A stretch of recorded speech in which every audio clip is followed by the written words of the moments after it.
നമസ്കാരം, ഞാൻ ബൈജു നായർ. നമ്മുടെ ചാനലിലേക്ക് സ്വാഗതം. റാപ്പിഡ് ഫയർ ആണ് ഇന്ന് നിങ്ങൾ കാണാൻ പോകുന്നത്. റാപ്പിഡ് ഫയർ എന്താണെന്ന് അറിയാമല്ലോ. നിങ്ങൾ ഉപയോഗിക്കുന്ന വാഹനത്തെ പറ്റി പറയുന്ന പ്രോഗ്രാമാണ് റാപ്പിഡ് ഫയർ. എന്ത് കാര്യങ്ങളും പറയാം. വാഹനം മോശമാണെങ്കിൽ മോശമാണെന്ന് പറയാം, സർവീസ് മോശമാണെങ്കിൽ മോശമാണെന്ന് പറയാം, നല്ല എക്സ്പീരിയൻസ് ഉണ്ടെങ്കിൽ അത് പറയാം, അടുത്ത വാഹനം ഏതാണ് നിങ്ങൾ വാങ്ങിക്കാൻ പോകുന്നത്, അങ്ങനെയുള്ള എല്ലാ കാര്യങ്ങളും പറയുന്നൊരു പ്രോഗ്രാമാണ് റാപ്പിഡ് ഫയർ. സാധാരണഗതിയിൽ കസ്റ്റമേഴ്സിന് വാഹനത്തെപ്പറ്റി പറയാനൊരു വേദിയില്ല. അങ്ങനൊരു വേദിയാണ് നമ്മൾ റാപ്പിഡ് ഫെയറിലൂടെ നൽകുന്നത്. അപ്പോൾ ഇന്ന് റാപ്പിഡ് ഫെയർ നമ്മോടൊപ്പം ചേർന്ന് അവതരിപ്പിക്കുന്നത് മലങ്കര ടൂർസ് ആൻഡ് ട്രാവൽസ് ആണ്. മലങ്കരയിൽ ഞാനുമായിട്ടുള്ള ബന്ധം എന്താണെന്ന് ചോദിക്കുകയാണെങ്കിൽ, ഞാൻ ടിക്കറ്റ് എല്ലാം എടുക്കുന്ന മലങ്കരയിൽ നിന്നാണ്. 24 മണിക്കൂർ സർവീസ്, അതാണ് മലങ്കരയുടെ പ്രത്യേകതയായിട്ട് എനിക്ക് തോന്നിയിരിക്കുന്നത്. പാതിരാത്രിക്കായാലും വെളുപ്പാങ്കാലത്തായാലും വിളിച്ചൊരു ടിക്കറ്റിനെ പറ്റി ചോദിച്ചാൽ ഉടൻ തന്നെ എന്തൊക്കെയാണ് ഓപ്ഷൻസ് എന്ന് പറഞ്ഞു തരുന്നു. അതിനുശേഷം ഏറ്റവും ലാഭകരമായ ടിക്കറ്റ് തരുന്നു. അങ്ങനെ വർഷങ്ങളായിട്ട് ഞാൻ മലങ്കരയാണ് ആശ്രയിക്കുന്നത്. കൂടാതെ എൻ്റെ വളരെ അടുത്ത സുഹൃത്തുക്കളെല്ലാം ഞാൻ പരിചയപ്പെടുത്തി കൊടുത്തിട്ടുണ്ട്. മിക്കവരും മലങ്കരയിൽ നിന്നാണ് ഇപ്പോൾ ടിക്കറ്റ് എടുക്കുന്നത്. മലങ്കരയ്ക്ക് 6 വർഷത്തെ പ്രവർത്തന പരിചയമുണ്ട്. പക്ഷേ മലങ്കരയുടെ പിന്നിൽ പ്രവർത്തിക്കുന്ന വികാസ് ബാബു എന്ന മാനേജിംഗ് ഡയറക്ടർക്ക് 30 വർഷത്തെ പ്രവൃത്തി പരിചയമുണ്ട് ഈ മേഖലയിൽ. അദ്ദേഹം ഇന്ത്യയിലും വിദേശത്തുമൊക്കെ ധാരാളം ട്രാവൽ ഏജൻസികളുടെ CEO ഒക്കെ ആയിട്ട് പ്രവർത്തിച്ച ആളാണ്. അതുകൊണ്ട് തന്നെ എയർലൈനുകളുമൊക്കെയായിട്ടുള്ള ബന്ധം അദ്ദേഹത്തിന് ഈ ഒരു ടിക്കറ്റിങ്ങിന് തീർച്ചയായിട്ടും ഒരു സപ്പോർട്ട് നൽകുന്നുണ്ട്. അപ്പോൾ നിങ്ങൾക്ക് ഡൊമസ്റ്റിക് ആയാലും അല്ലെങ്കിൽ ഇൻ്റർനാഷണൽ ആയാലും ടിക്കറ്റ് എടുക്കണമെങ്കിൽ നേരെ വിളിക്കേണ്ടത് ഞാൻ ഈ കൊടുത്തിരിക്കുന്ന നമ്പറിലാണ്. വളരെ ലാഭകരമായ രീതിയിൽ പല ഓപ്ഷൻസ് നിങ്ങൾക്ക് പറഞ്ഞു തരും. ഇഷ്ടമുള്ള ടിക്കറ്റ് തിരഞ്ഞെടുക്കാം.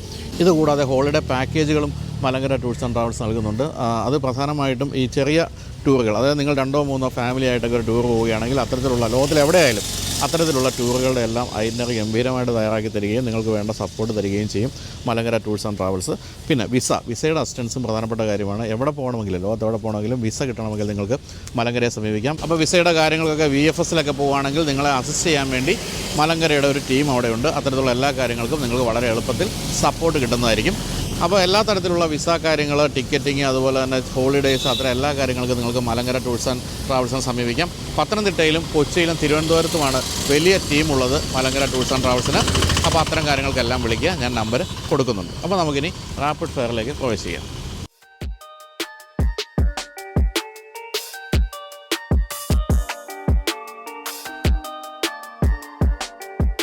മാരുതിയുടെ എനിക്ക് ഏറ്റവും ഇഷ്ടപ്പെട്ട 2 മോഡലുകൾ, ഒന്ന് XL6ഉം മറ്റൊന്ന് ബ്രസയുമാണ്. XL6 എന്തുകൊണ്ടാണ് എനിക്ക് ഇഷ്ടപ്പെടാൻ കാര്യം എന്ന് വെച്ചാൽ അത് വളരെ എന്താ പറയുക, ലക്ഷറിയസ് ആണെന്നുള്ളതാണ്. മാരുതിയിൽ നിന്നും പ്രതീക്ഷിക്കുന്നതിനപ്പുറത്തേക്ക് ലക്ഷറിയസ് ആണ്. തന്നെയുള്ള നല്ല ഇൻറ്റീരിയർ സ്പേസ് ഉണ്ട്, വളരെ പ്ലസൻ്റ് ആണ് ഇൻറ്റീരിയർ. ഇതൊക്കെയാണ് എനിക്ക് XL6നെ പറ്റി തോന്നിയ അഭിപ്രായങ്ങൾ. മറ്റൊരു കാര്യമുള്ളത്, എർട്ടിക എന്ന് പറയുന്ന ധാരാളം വിറ്റുപോകുന്ന ഒരു MPV ഉള്ള സമയത്ത് തന്നെ XL6ഉം വിറ്റുപോകുന്നുണ്ട്. അതിന് കാരണം ഞാൻ ഈ പറഞ്ഞ കാര്യങ്ങളൊക്കെയാണെന്ന് എനിക്ക് തോന്നുന്നു. അത്തരം കാര്യങ്ങളൊക്കെയാണ് നമ്മൾ ചോദിച്ച് മനസ്സിലാക്കാൻ പോകുന്ന XL6 ഓണറുമായിട്ട്. നമസ്കാരം. എന്താ വരുവാന്? അഭിനന്ദൻ. എന്ത് ഞാൻ ഇപ്പോൾ പഠിക്കാൻ ബികോം ഫസ്റ്റ്. എവിടെയാ? ചിന്മയ കോളേജ്. ചിന്മയല്ല. ചിന്മയ നമ്മൾ 1-2 വീഡിയോ ഒക്കെ അടുത്ത കാലത്തൊക്കെ ചെയ്തിരുന്നു. കണ്ടിരുന്നു. അതെ. അപ്പോൾ ഇത് അച്ഛനായിരിക്കുമല്ലോ വാങ്ങിച്ചത് അല്ലേ? XL6 ഞാൻ ഈ പറഞ്ഞ പോലെയാണ്. എർട്ടിക എന്ന് പറഞ്ഞത് ഇഷ്ടംപോലെ വിറ്റ് പോകുന്ന ഒരു മോഡലുണ്ട്. അതിനോടൊപ്പം തന്നെ വേണമെങ്കിൽ ക്യാരൻസ് ഉണ്ട്. അങ്ങനെയൊക്കെ ഉള്ളപ്പോൾ XL6 എന്ന് പറയുന്ന മോഡലിലേക്ക് എത്താനുള്ള കാരണം എന്താണ്? അല്ല, മെയിനായിട്ട് ഈ മിഡിൽ റോയിൽ ക്യാപ്റ്റൻ സീറ്റ്സ് ആയിരുന്നു നമുക്ക്. പിന്നെ ബഡ്ജറ്റ് വെച്ച് നോക്കുമ്പോൾ അന്ന് ഇത് വാങ്ങണ സമയത്ത് ക്യാരൻസ് ഇറങ്ങിയിട്ടില്ല. പിന്നെ ആദ്യം ഞങ്ങൾ എർട്ടിക നോക്കി. അത് കഴിഞ്ഞ് കുറച്ച് കഴിഞ്ഞപ്പോഴാണ് ഇത് ലോഞ്ച് ചെയ്തത്. പിന്നെ നോക്കുമ്പോൾ ഇൻറ്റീരിയർ ബ്ലാക്ക് ആണ്, ലൈറ്റ്സ് ഒക്കെ ഇല്ലേ, ഫീച്ചേഴ്സ് നോക്കിയപ്പോൾ എർട്ടിഗനായിട്ട് കുറച്ചും കൂടി കൂടുതലായിരുന്നു. പിന്നെ ക്യാപ്റ്റൻ സീറ്റ് ആയിരുന്നു മെയിൻ. ഈ XL6 എന്ന് പറയുന്നതിൻ്റെ 6 എന്ന് പറയുന്ന 6 പേർക്ക് ഇരിക്കാവുന്ന വാഹനം എന്നുള്ളതാണ്. അപ്പോൾ എന്താണ്, വീട്ടിൽ കൂടുതൽ അംഗങ്ങൾ ഉള്ളതുകൊണ്ടാണ് ഈ വലിയ MPVകൾ നോക്കുന്നത്? അല്ല, എൻ്റെ വീട്ടിൽ 4 മെമ്പേഴ്സ്, എൻ്റെ ചേച്ചിയും അച്ഛനും അമ്മയും ഞാനും. പിന്നെ ഇടയ്ക്ക് ഗ്രാൻഡ് പാരൻസിൻ്റെ ഒക്കെ കൂടെ പോകുമ്പോൾ കുറച്ച് വലിയ വണ്ടി വേണം എന്നായിരുന്നു അച്ഛനാഗ്രഹം. അപ്പോൾ അത് കാരണം 6 സീറ്റ്. പക്ഷേ ഈ 6 സീറ്റർ എന്നുള്ള നിലയ്ക്ക് ശരിക്കും അത് മീറ്റ് ചെയ്യുന്നുണ്ടോ? ഒരു 6 പേർക്ക് സുഖമായിട്ട് സഞ്ചരിക്കാൻ പറ്റുന്നുണ്ടോ? പറ്റുന്നുണ്ട്. ഇപ്പോൾ ഒരു ലോങ് ഡ്രൈവ് ഒക്കെ പോവുകയാണെങ്കിൽ 4 പേർക്ക് സുഖമായിട്ട്, ബാക്കിൽ കുട്ടികളിരിക്കും. പിന്നെ നോക്കുമ്പോൾ ലോങ് ഡ്രൈവ് ചെയ്യുമ്പോൾ കംഫർട്ടബിളാണ്. പക്ഷേ അന്നേരം ഈ ലഗേജ് സ്പേസ് കുറയുന്നില്ലേ എല്ലാവരും ഇരുന്ന് കഴിയുമ്പോഴത്തേക്കും? ലോങ് ഡ്രൈവിനൊക്കെ സാധനങ്ങൾ കൊണ്ടുപോകണമെങ്കിൽ അല്ല, ആവശ്യത്തിനുണ്ട്. പിന്നെ കുറച്ചൊക്കെ അഡ്ജസ്റ്റ് ചെയ്താൽ മതി. ഉണ്ട്, കുഴപ്പമില്ല. അപ്പോൾ എത്ര കാലം ഇത് എടുത്തിട്ട്? ഇതിപ്പോൾ 4 വർഷമായി. 4 വർഷമായി. ശരി. എത്ര ഓടി കാണും? ഇപ്പോൾ ഒരു 21,000. അപ്പോൾ ഇത് ദീർഘദൂര യാത്രകളൊക്കെ പോയോ? ഇടയ്ക്കൊക്കെ. ആണോ? എവിടെ വരെയൊക്കെ പോയിട്ടുണ്ടാവും? കോയമ്പത്തൂർ വരെയൊക്കെ മാക്സിമം. കോയമ്പത്തൂർ വരെ. അപ്പോൾ എന്ത് മൈലേജ് കിട്ടി കാണും? കാരണം ഇത്രയും പേരൊക്കെ ഇരുന്നാണ് കോയമ്പത്തൂരൊക്കെ പോയത്. അല്ലല്ല, 4 പേര്. എൻ്റെ ഫാമിലി. എന്ത് മൈലേജ് കിട്ടി കാണും? ഒരു 15 to 18 ഇടയിൽ കിട്ടാം. അത്ര കിട്ടുന്നുണ്ട്. സിറ്റിയിലോ? സിറ്റിയിൽ ട്രാഫിക് കൂടുതലാണെങ്കിൽ ഒരു 10-12 ആ റേഞ്ചിൽ കിട്ടും. വേറെ വണ്ടി ഉണ്ടോ വീട്ടിൽ? ഗ്രാൻഡ് പാരൻസിൻ്റെ സ്വിഫ്റ്റും പിന്നെ സാൻഡ്രോ ഉണ്ട്. പുതിയ സാൻഡ്രോയും അല്ല, പുതിയ സാൻഡ്രോ. അപ്പോൾ ഇത് ഈ 3 വണ്ടിയിൽ അവനോട് ചോദിക്കുകയാണെങ്കിൽ ഏതാണ് ഏറ്റവും ഇഷ്ടപ്പെട്ട വണ്ടി? XL6 ആണോ? എന്താണ് അത്ര അത് ഇഷ്ടപ്പെടാനുള്ള ഒരു ഫീച്ചർ എന്താ ഇതിൻ്റെ? അല്ല, അത് വെച്ച് നോക്കുമ്പോൾ ഓടിക്കാൻ കുറച്ചും കൂടി കംഫർട്ടബിൾ ഇതാണ്. പിന്നെ റോഡ് പ്രസൻസ് നോക്കുമ്പോൾ മറ്റേ വണ്ടി ചെറുതാണല്ലോ, അപ്പോൾ ഇത് ഓടിക്കുമ്പോൾ കുറച്ചും കൂടി കംഫർട്ടബിൾ ആണ്, കോൺഫിഡൻസും കൂടുതലാണ്. ഇത് മാനുവലാണോ? അതെ, മാനുവലാണ്. അപ്പോൾ ഓട്ടോമാറ്റിക് വാങ്ങിക്കണം തോന്നിയോ ഇത് വാങ്ങിച്ച് കുറച്ച് ഓടിച്ചു കഴിഞ്ഞപ്പോൾ? ഇല്ല, തോന്നിയില്ല. ആണോ? ഈ വീട്ടിലുള്ള എല്ലാം തന്നെ മാനുവലാണോ വണ്ടികൾ? ആണ്. ഓട്ടോമാറ്റിക് ഓടിച്ച് നോക്കിയിട്ടുണ്ടോ? നോക്കിയിട്ടുണ്ട്, പക്ഷേ മാനുവലാണ് കൂടുതൽ പ്രിഫർ ചെയ്യുന്നത്. ആണല്ലേ? ഈ പ്രായത്തിൽ അതൊക്കെ തോന്നും, കുറച്ച് കഴിഞ്ഞ് കാലുവേദനയൊക്കെ വരുമ്പോഴാണ് ഈ ഓട്ടോമാറ്റിക് വേണം തോന്നുന്നത് അല്ലേ? അല്ല, അച്ഛനും ഓട്ടോമാറ്റിക് ഓടിക്കാൻ വലിയ താല്പര്യമില്ല, ഇല്ല മാനുവൽ മതി എന്ന് പറഞ്ഞു. ശരി.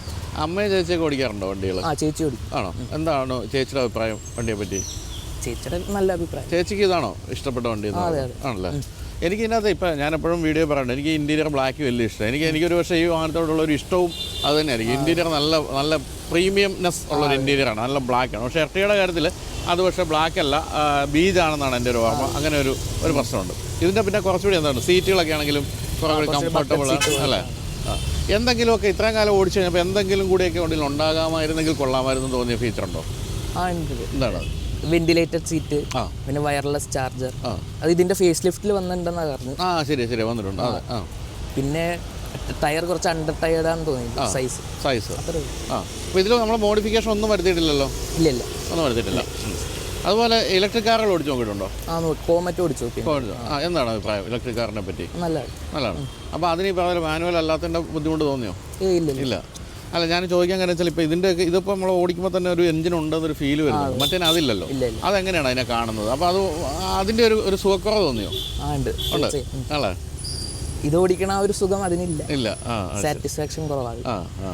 അപ്പോൾ വീട്ടിലേക്ക് ഒരു പുതിയ വണ്ടി പരിഗണിക്കുകയാണെങ്കിൽ ഇലക്ട്രിക് സജസ്റ്റ് ചെയ്യുമോ? സജസ്റ്റ് ചെയ്യും, പക്ഷേ ഇപ്പം സജസ്റ്റ് ഇല്ല. അതിൻ്റെ മറ്റേ ചാർജിങ് സ്റ്റേഷൻ ഇൻഫ്രാസ്ട്രക്ചർ കുറച്ചും കൂടി ഡെവലപ്പായിട്ട് ഇലക്ട്രിക് വാങ്ങിയാൽ മതി എന്നാണ് ഇത്. അപ്പോൾ ഈ ഒരു എന്താ പറയുക, ഇപ്പോൾ ബികോമിനൊക്കെ പഠിച്ചു തുടങ്ങിയ ചെറുപ്പക്കാരൻ എന്നുള്ള നിലയ്ക്ക് പുതിയ വണ്ടികളൊക്കെ ശ്രദ്ധിക്കാറുണ്ടല്ലോ. വാങ്ങിക്കാൻ അല്ലെങ്കിൽ പോലും കൊള്ളാം എന്നൊരു ഡിസൈൻ ചെയ്തുകൊണ്ട് അടുത്ത കാലത്ത് കണ്ടത് BMW X3 ഈ ലേറ്റസ്റ്റ് അല്ല, അതിന് തൊട്ട് അത് ഇഷ്ടമായിരുന്നു. പിന്നെ മിക്കതും ഇഷ്ടമാണ്, മിക്ക വണ്ടികളും ഇഷ്ടമാണ്. ഇലക്ട്രിക് കാറുകളുടെ ഡിസൈൻ ഇഷ്ടമല്ലേ? ആവശ്യത്തിൽ. എന്നാലും ഇതിൽ തന്നെയാണ് നിൽക്കുന്നത് ഇപ്പോഴും അല്ലേ? അപ്പോൾ ഇതിന് ശേഷം എന്താണെന്നുള്ളത് വീട്ടിൽ ചർച്ച തുടങ്ങിയോ, അതോ ഇനി ഇത് കുറേ കാലം കൂടി ഓടിക്കാനാണോ പരിപാടി? ഇതിപ്പോൾ 4 വർഷമായിട്ടില്ലേ, കുറച്ച് കാലം കൂടി ഓടിക്കാന്നുള്ളതാണ്.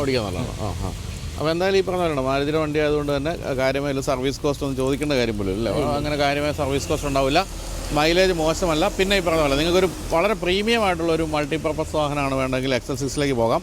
ഇപ്പോൾ ഇതിനാകെ കോമ്പറ്റ് ചെയ്യാവുന്ന ഒരു പരിധി വരെ കാരൻസ് ആണ് അല്ലേ? ബാക്കിയൊന്നും ഇതിനകത്ത് അങ്ങനെ കോമ്പറ്റ് ചെയ്യാവുന്ന ഒരു വണ്ടികളില്ല എന്ന് തന്നെയാണ് പറയേണ്ടത്. അപ്പോൾ എന്തായാലും സന്തോഷം രാവിലെ കാണാൻ സാധിച്ചതിൽ. അപ്പോൾ ഇനിയൊരു പുതിയ വണ്ടിയായിട്ട് ഓട്ടോമാറ്റിക് ഒന്ന് ഓടിച്ച് നോക്കും. ഓട്ടോമാറ്റിക് ഓടിച്ചത് ഇഷ്ടപ്പെട്ട് കഴിഞ്ഞാൽ ഓട്ടോമാറ്റിക്കാണ് എടുക്കാനുള്ള സാധ്യത എന്നാണ് എനിക്ക് തോന്നുന്നത്. അതെ, ഓട്ടോമാറ്റിക് ഓടിക്കാൻ കംഫർട്ട്, പക്ഷേ ഒരു സാറ്റിസ്ഫാക്ഷൻ. അത് ശരിയാണ്. ഈ പറഞ്ഞ പോലെ മാനുവൽ ഓടിച്ച് തുടക്കത്തിലൊക്കെ എല്ലാവർക്കും അതാണ് തോന്നുക. പിന്നെ ഞാനെപ്പോഴും ഈ ഓട്ടോമാറ്റിക്കിൻ്റെ എന്താ പറയുക ഒരു പ്രചാരണം നടത്തിക്കൊണ്ടിരിക്കാൻ കാര്യം വെച്ചാൽ കുറച്ച് പ്രായമായവർക്ക് എപ്പോഴും കാലുവേദനയൊന്നും ഇല്ലാതൊക്കെ ഓടിച്ചു പോകാൻ പറ്റും. ട്രാഫിക്കിലൊക്കെ പ്രത്യേകിച്ച് കൊച്ചി സിറ്റിയിലാകുമ്പോഴത്തേക്കും വളരെ കംഫർട്ടബിൾ ആയിരിക്കും. അപ്പോൾ എന്തായാലും thank you so much. Okay, അപ്പോൾ അന്നേരമൊക്കെ പഠിച്ച് ഈ പറഞ്ഞ BMW X3 ഒക്കെ വാങ്ങിച്ച് വീണ്ടും കാണാം. ഓക്കെ.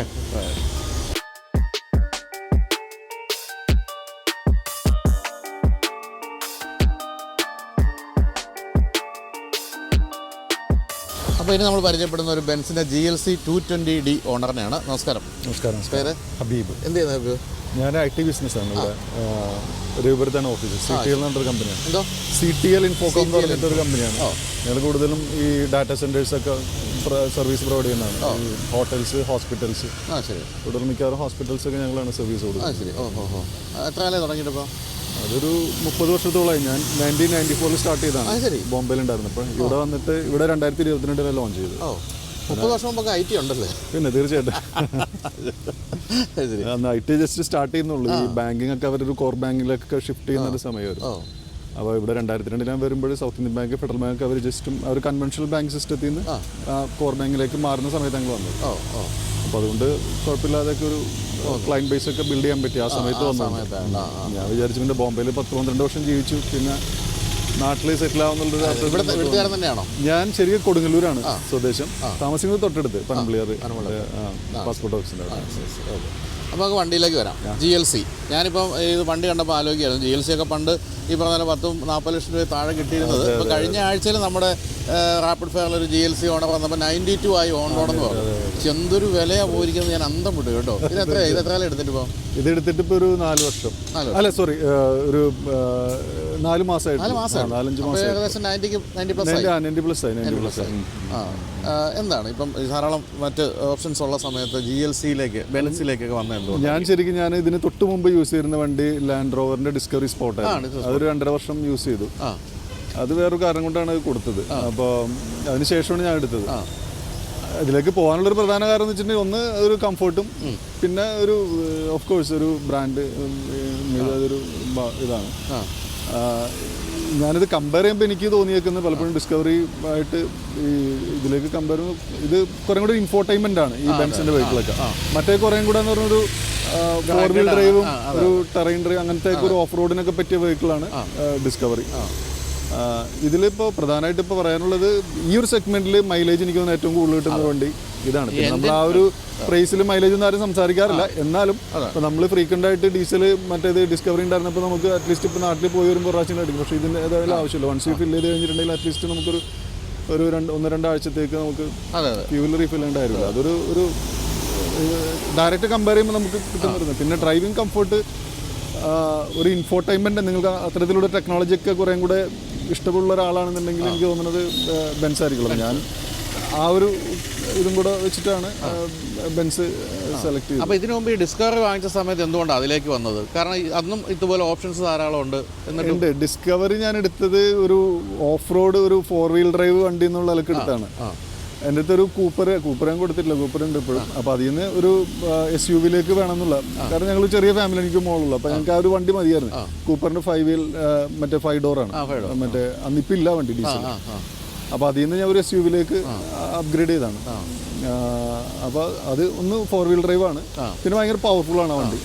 ഞാൻ ശരിക്കും അന്ന് എല്ലാ വണ്ടിയും ഓടിച്ചു നോക്കി. മീൻസ് മറ്റേ ബെൻസിൻ്റെയും മിക്കവാറും എല്ലാ സെഗ്മെന്റിലും എല്ലാ വണ്ടികളും ഓടിച്ചു നോക്കിയിട്ട് അവസാനം ഇതെൻ്റെ ലിസ്റ്റില്ലാത്തൊരു വണ്ടിയാണ് ഡിസ്കവറി. പക്ഷേ ഡിസ്കവറി നമ്മൾ ഓടിച്ചു നോക്കുമ്പോൾ അതിൻ്റെ ഒരു ഫീലും അതിൻ്റെ ഒരു ഗാലറി വ്യൂവും, ഈവൻ നമ്മൾ റിയർ സീറ്റിൽ ഇരുന്നിട്ടുണ്ടെങ്കിൽ നമുക്ക് ആ ഗ്ലാസ് ഒക്കെ നല്ല ഒരു ക്ലിയർ വ്യൂ ആണ്. അപ്പോൾ ആ കംഫർട്ടൊക്കെ വെച്ചിട്ടാണ് ഞാൻ അതിലേക്ക് മാറിയത്. പിന്നെ ഒരു 2.5 വർഷം കഴിഞ്ഞിട്ട് ഒരു ഇഷ്യൂ ഉണ്ടായിരുന്നു. അത് ഞാൻ അവരോട് ഡിസ്കസ് ചെയ്ത് പിന്നെ അവരെ പ്രീ ഓൺ കാറിന് കൊടുത്തിട്ടാണ് ഞാൻ ഇതിലേക്ക് വന്നത്. അതിനെങ്ങനെ ഉണ്ടായിരുന്നു മെയിൻ്റെനൻസ് കോസ്റ്റ്? മെയിൻ്റനൻസ് കോസ്റ്റ് ഇതിനായിട്ട് കമ്പയർ ചെയ്യുമ്പോൾ അത് കുറച്ച് കൂടുതലാണ്. പിന്നെ ആ ഒരു സെഗ്മെന്റ് വണ്ടി അങ്ങനെയാണ്. അപ്പോൾ അതിലുള്ള ചില ഫീച്ചേഴ്സ് ഒന്നും ഇതിനില്ല ശരിക്കും പറഞ്ഞിട്ടുണ്ട്. ഇപ്പോൾ നമ്മൾ അതിലത് ഈ ടെറൈൻ അസിസ്റ്റ്, അതുപോലെ തന്നെ ഹിൽ സ്റ്റാർട്ട് അസിസ്റ്റ് എന്നൊക്കെ പറഞ്ഞിട്ട് കുറേ സ്പെഷ്യൽ ഫീച്ചേഴ്സ് ഉണ്ട്. ഒരു എക്സാമ്പിൾ പറഞ്ഞാൽ ഇപ്പോൾ നമ്മളിപ്പോൾ ഒരു ഇൻക്ലൈൻ ആയിട്ടുള്ളൊരു നിൽക്കുകയാണെന്നുണ്ടെങ്കിൽ ലാൻഡ് റോവർ ഒരിക്കലും 1 മില്ലിമീറ്റർ പോലും അതിൻ്റെ പുറകിലേക്ക് പോകില്ല. പക്ഷെ നമ്മൾക്ക് ഈ വണ്ടി, കാരണം ഇത് അങ്ങനെയാണ് ട്യൂൺ ചെയ്തേക്കുന്നത്. ഈ വണ്ടി എന്ന് പറഞ്ഞാൽ കുറേ കൂടെ ഒരു ആ റോഡിലേക്കുള്ള, മറ്റേതൊരു ഓഫ് റോഡും ഇതൊരു ഓൺ റോഡും കംഫർട്ടായിൻ്റെ പേരിൽ അങ്ങനെ ട്യൂൺ ചെയ്തെടുത്തേക്കുന്നത് മാത്രം. അപ്പോൾ കമ്പയർ ചെയ്യുമ്പോൾ എനിക്ക് തോന്നുന്നു കുറേ കൂടെ ഒരു പവർഫുൾ ആയിട്ടുള്ള വണ്ടി നമുക്ക് എപ്പോഴും ഫീൽ ചെയ്യുക ഡിസ്കവറി സ്പോട്ട് തന്നെയാണ്. പക്ഷേ ഇത് കുറേ കൂടെ നമുക്ക് ഒരു സിറ്റിയിൽ ഓടിക്കാനും ഈവൻ ഹൈവേയിൽ ഓടിക്കാം, എന്നാലും ഒരു പവർ നമുക്ക് കുറച്ചും കൂടെ അതിലാണ് കിട്ടുക. അപ്പോൾ ഇതിനും ഈ പറഞ്ഞ പോലെ ഇതിൻ്റെ കൃത്യമായിട്ട് കോമ്പറ്റീറ്റേഴ്സ് ഉണ്ട്. ഓടി പോയി കഴിഞ്ഞാൽ അതുപോലെ എല്ലാത്തിലും BM-ലൊക്കെ ഉണ്ട്. അതൊക്കെ ഓടിച്ച് നോക്കിയിട്ടാണ് ഇതിലേക്ക് വന്നത്? അതോ? ഞാനതൊക്കെ നേരത്തെ ഓടിച്ചു നോക്കിയിരുന്നു. ഇത് ഞാൻ ഓടിച്ചു നോക്കി, GLC ഞാൻ ഓടിച്ചു നോക്കി. അന്ന് ഞാൻ GLC ശരിക്കും എടുക്കാനായിട്ട് ഓൾമോസ്റ്റ് അത് ഫൈനലൈസ് ചെയ്ത സമയത്താണ് എൻ്റെ സുഹൃത്ത് വന്നിട്ട് പറഞ്ഞു ഇത് ഓടിച്ചു നോക്കാൻ പറഞ്ഞു. അങ്ങനെയാണ് ഞാൻ ഡിസ്കവറി സ്പോട്ട് ഓടിച്ചു നോക്കിയത്. അപ്പോൾ കാരണം അതിലിരിക്കുന്ന വ്യത്യാസമുണ്ട്. നിങ്ങൾ അതിൽ കയറുമ്പോൾ നിങ്ങൾക്ക് ഒരു കുറേ കൂടെ ഒരു വലിപ്പം, അതിൻ്റെ ഒരു വ്യൂവും ഒരു കോൺഫിഡൻസ് ഒക്കെ കുറച്ച് ഡിഫറെൻ്റ് ആണ് അത്. അപ്പോൾ പിന്നെ ഫാമിലി ആയിട്ട് ഇപ്പം എൻ്റെ മാത്രം ഒരു ഫാമിലി നമ്മൾ വണ്ടി എടുക്കുമ്പോൾ എപ്പോഴും നമുക്കൊരു ഫാമിലിയുടെയും കൂടെ ഒരു ഒപ്പീനിയൻ്റെ ഒരു ഇതാണല്ലോ. അപ്പോൾ ഞങ്ങളെല്ലാവരും കൂടി തീർന്നു പിന്നെ ഇതന്നെ എടുക്കാന്നുള്ളൊരു തീരുമാനത്തിൻ്റെ പുറത്ത് പോയതാണ്. അപ്പോൾ എന്തെങ്കിലും ഒരു ഡ്രോബാക്ക് തോന്നിയിട്ടുണ്ടോ ഇതെടുത്ത്?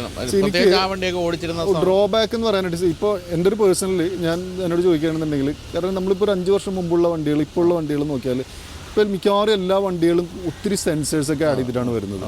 ഇപ്പോൾ ലാൻഡ് റോവറിൽ എനിക്ക് 360 ഡിഗ്രി ക്യാമറാസ് ഒന്നും ഉണ്ടായിരുന്നില്ല, പക്ഷേ സെൻസേഴ്സ് ഉണ്ടായിരുന്നു. ഇതിൽ വരുമ്പോൾ 360 ഡിഗ്രി ക്യാമറ വരുമ്പോൾ നമ്മൾ ഡ്രൈവ് ചെയ്യുന്ന സമയത്ത് ഈ ക്യാമറ ടിൽറ്റ് ചെയ്യും. അപ്പോൾ റിയർ ക്യാമറ ടിൽറ്റ് ചെയ്യുമ്പോൾ അതൊരു സേഫ്റ്റി പോയിന്റ് ഓഫ് വ്യൂവിലാണ് അവർ സെറ്റ് ചെയ്ത് വെക്കുന്നത്. നമുക്ക് ഇപ്പോൾ ഡ്രൈവിൽ ടിൽറ്റ് ചെയ്യുമ്പോൾ നമുക്കത് സ്ക്രീനിൽ കാണാം, പക്ഷേ ആ ടിൽറ്റ് ചെയ്യുന്ന സൗണ്ടൊക്കെ നമുക്ക് ഇതിൽ കേൾക്കാം. ഞാനത് റേസ് ചെയ്തിരുന്നു ആ പോയിന്റ്. അപ്പോൾ അവർ പറയുന്നത് ഒരു ഓപ്പറേഷണൽ നോയ്സ് ആണത്. അതൊരു മാനുഫാക്ചറിങ് റിലേറ്റഡ് ആയിട്ടുള്ള കാര്യം ഡീലേഴ്സിനൊന്നും ചെയ്യാൻ പറ്റില്ല, അതൊരു ഹെൽപ്ലെസ് ആണ്. അപ്പോൾ അത് എസ്കലേറ്റ് ചെയ്തിട്ടുണ്ട് അത്.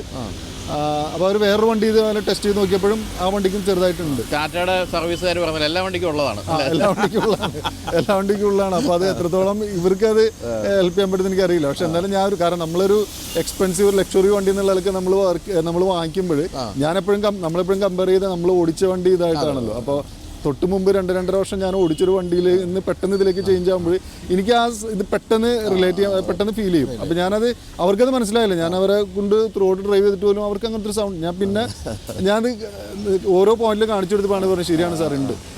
അപ്പോൾ അത് നമുക്ക് പെട്ടെന്ന് മനസ്സിലാവും. നമ്മൾ വളരെ ക്വൈറ്റ് കംഫർട്ടായിട്ട് നമ്മൾ ഓടിച്ചുകൊണ്ടിരുന്ന വണ്ടിയിൽ പെട്ടെന്നിലേക്ക് വരുമ്പോൾ പുറകെ നമുക്ക് ഇടയ്ക്ക് ഗിയർ മാറും, ഓട്ടോമാറ്റിക് ഷിഫ്റ്റ് വരുമ്പോഴാണ്, അല്ലെങ്കിൽ അതിന് ടേണിങ് എടുക്കുമ്പോൾ ക്യാമറ ശരിക്കും ടിൽറ്റ് ചെയ്യുന്നതാണ് റിയർ ക്യാമറ. അപ്പോൾ അതൊരു കംപ്ലൈൻറ്റ് എന്ന് പറയാൻ പറ്റില്ല, പക്ഷേ അത് ചിലവർക്ക് അത് പ്രശ്നം ഉണ്ടായില്ല. പക്ഷേ എന്നെ സംബന്ധിച്ച് അതൊരു കൺസേൺ തന്നെയാണ്. ഞാനത് റേസ് ചെയ്തിട്ടുണ്ട്.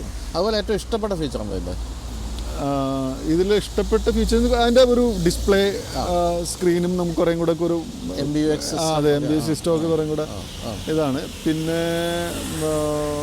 പിന്നെ സിറ്റിയിലൊക്കെ നമുക്ക് അങ്ങനെ വേറെ പ്രശ്നങ്ങളൊന്നും മറ്റേ വണ്ടിയായിട്ട് കമ്പയർ ചെയ്യുമ്പോൾ, കാരണം നമ്മൾക്ക് ഈ ഓഫ് റോഡ് ഉണ്ടെങ്കിൽ കൂടി unless and you take the vehicle to off road there is no much difference നമുക്ക് ഇതില്ല. അത്ര അഡ്വാൻറ്റേജ് ഉണ്ടെങ്കിൽ മാത്രമേ സ്ഥിരമായിട്ട് ഇപ്പോൾ താമരശ്ശേരി ചുരം കയറി ഇറങ്ങുന്ന ആളാണ്, അല്ലെങ്കിൽ അങ്ങനത്തെ ഒരു ടെറൈനിലൂടെ യാത്ര ചെയ്യുന്ന ആളാണെന്നുണ്ടെങ്കിൽ ഞാൻ എപ്പോഴും സജസ്റ്റ് ചെയ്യുക ഡിസ്കവറി സ്പോട്ടാണ്. കാരണം അത് അങ്ങനെയാണ്. ഞാൻ പലപ്പോഴും ആ വഴിയുടെ പോയിട്ടുണ്ട്. അതായിട്ട് നമുക്ക് വെറുതെ ഇരുന്നാൽ മതി, അതായിട്ട് കയറി പോകും. പക്ഷേ അല്ലാതെ ഇപ്പോൾ നമ്മൾ സിറ്റിയിൽ നമ്മളിപ്പോൾ റൂട്ടീനായിട്ട് ഇത് ചെയ്യുന്നതാണെന്നുണ്ടെങ്കിൽ എനിക്ക് തോന്നുന്നത് ആ ഒരു സെഗ്മെൻറ്റിൽ കുറേ കൂടെയൊക്കെ നമുക്ക് ഓഫ് കോഴ്സ് ഇതിൻ്റെ ഒരു ഫ്യൂൽ എഫിഷ്യൻസിയും മറ്റുള്ള കാര്യങ്ങളൊക്കെ വരുമ്പോൾ ബെൻസിൻ്റെ ആസ് എ ബ്രാൻഡ് ഇമേജും പിന്നെ ഇതെല്ലാം വെച്ച് നോക്കുമ്പോൾ കുറേ കൂടെ ഇതാണ്. പിന്നെ മറ്റേതിൽ നമുക്ക് ആ റിയർ സീറ്റ് 2 സീറ്റ് ഒരു ചൈൽഡ് സീറ്റ് ഉണ്ടല്ലോ, ഡിസ്കവറി സ്പോർട്ട്. അതെ 7 സീറ്ററാണ്. വൈഫിന് ഇപ്പോൾ രണ്ടിലും ഉപയോഗിക്കുക അല്ലെങ്കിൽ കയറി കഴിഞ്ഞപ്പോൾ പെട്ടെന്ന് ഇഷ്ടപ്പെട്ടത്? അല്ല, വൈഫിന് ഇത് കയറിയപ്പോൾ ഫസ്റ്റ് ഇഷ്ടമായി. പക്ഷേ ഈ റിയർ സീറ്റിൽ ഇരിക്കുന്ന അതിലിരിക്കുന്ന ഒരു വ്യൂ ഉണ്ടല്ലോ, അത് ഇതിൽ കിട്ടില്ല. ഇത് എപ്പോഴും നമുക്ക് ഫ്രണ്ട് ഡ്രൈവിംഗ് സീറ്റ് ഇത് കവർ ചെയ്യും. മറ്റേന്ന് നമുക്ക് അത് സീറ്റ് ശരിക്കും സെറ്റ് ചെയ്തതിന് കുറച്ചും കൂടെ ഹൈറ്റിലാണ് തിയേറ്റർ സീറ്റിംഗ് എന്ന് പറയുന്നത്. അപ്പോൾ അത് കുറേ കൂടി ഒരു വിസിബിലിറ്റി കിട്ടും. അങ്ങനെയൊക്കെ. അപ്പോൾ ഇതിപ്പോൾ ഇലക്ട്രിക് കാറുകളുടെ കാലമാണല്ലോ. അപ്പോൾ ഇത് വാങ്ങിക്കുന്ന സമയത്ത് അതിനെപ്പറ്റി ഒന്നും ചിന്തിച്ചില്ല? ഞാൻ ഇലക്ട്രിക് കാർ കുറേ കൂടെ ഒക്കെ നോക്കി. പക്ഷേ ഇപ്പോഴും എൻ്റെ ഒരു അഭിപ്രായത്തിൽ കേരളത്തിൽ ഇപ്പോഴും ഇലക്ട്രിക് കാർ എത്രത്തോളം നമുക്കത് ഒരു ലോങ് ഡ്രൈവ് പോകണമെന്നുണ്ടെങ്കിൽ നിങ്ങൾക്ക് എവിടെയെങ്കിലും ചാർജിങ് സ്റ്റേഷൻസ് ഇപ്പോൾ ഒരു അരമണിക്കൂറൊക്കെ നമുക്ക് അവിടെ പലരും ഇൻപുട്ട് എടുത്തപ്പോഴും അവർ പറയുന്നത് അവർക്ക് അങ്ങനെ ഫേസ് ചെയ്തിട്ടുണ്ട്. ഒരു 400 കിലോമീറ്റർ ഡ്രൈവ് ചെയ്യുന്ന ഒരു ജേണിയിൽ നിങ്ങൾക്കൊരു കോൺഫിഡൻസോടുകൂടി നിങ്ങൾക്കൊരു ഇലക്ട്രിക് കാർ എടുത്ത് പോകാൻ പറ്റില്ല. പിന്നെ വർക്ക് ചെയ്യുന്നില്ല ചില ചാർജിങ് സ്ഥലങ്ങൾ. എനിക്ക് കൊണ്ട് ഒരു 2-3 വർഷം കൂടി എടുക്കും കുറേ കൂടി ഒരു മെച്യൂർ ആവാനായിട്ട് ആ ഒരു സെഗ്മെന്റ് എന്നാണ് എൻ്റെ ഒരു വ്യക്തിപരമായിട്ടുള്ള അഭിപ്രായം. കേരളത്തിൽ എസ്പെഷ്യലി കാരണം കുറേ കൂടെ ചാർജിങ് സ്റ്റേഷൻസ് വേണം. അല്ല, നമ്മളിപ്പോൾ ഈ ഒരു പ്രോഗ്രാമിൽ ഞാൻ ആരോടൊക്കെ ചോദിച്ചിട്ടുണ്ട് അവരൊക്കെ ഇതാ ഉത്തരം പറഞ്ഞിരിക്കുന്നത്. കുറച്ചൊന്ന് കഴിയട്ടെ, നോക്കട്ടെ എന്നൊക്കെയുള്ള മട്ടാണ് എല്ലാവരും പറയുന്നത്. പക്ഷെ ഞാനിപ്പോൾ ഒരു 1.5 മാസമായിട്ട് ഇപ്പോൾ എൻ്റെ ഒരു കോമറ്റ് ഉണ്ട്. സിറ്റി ഡ്രൈവിങ്ങിനൊക്കെ 5 വയസ്സ് ഓടിച്ചു. നിങ്ങൾക്കൊരു ചെറിയ ഇപ്പോൾ ഒരു 2 വണ്ടി അഫോർഡ് ചെയ്യാൻ പറ്റുന്ന ഞാൻ പറയുന്നുണ്ടെങ്കിൽ സിറ്റിയിൽ എപ്പോഴും കൊണ്ടുപോകാനായിട്ട് ഇലക്ട്രിക് കാർ അതിനുള്ള കാലമായി. അതെ, തീർച്ചയായിട്ടും അങ്ങനെ തന്നെയാണ്. അപ്പോൾ എന്തായാലും വളരെ ഹാപ്പി ആയിട്ടുള്ള ഒരു ബെൻസ് കസ്റ്റമറാണ് വേണ്ടത്. പിന്നെ ഈ പറഞ്ഞ ഈ ബെൻസ് എന്നൊക്കെ പറയുമ്പോൾ എല്ലാവരും മനസ്സിൽ വരുന്ന ഒട്ടും മൈലേജ് ഇല്ലാത്ത വണ്ടി എന്നൊക്കെയാണ്. പക്ഷേ എൻ്റെ ഒരു GLA ഉണ്ടായിരുന്നു 220D തന്നെയായിരുന്നു. അത് ശരിക്കും പറഞ്ഞാൽ അതിനുശേഷം ഞാൻ എൻ്റെ മാരുതി ജിംനിയിലേക്കൊക്കെ മാറിയപ്പോഴാണ് ഇതിന് എന്ത് മൈലേജ് ആയിരുന്നു എനിക്ക്.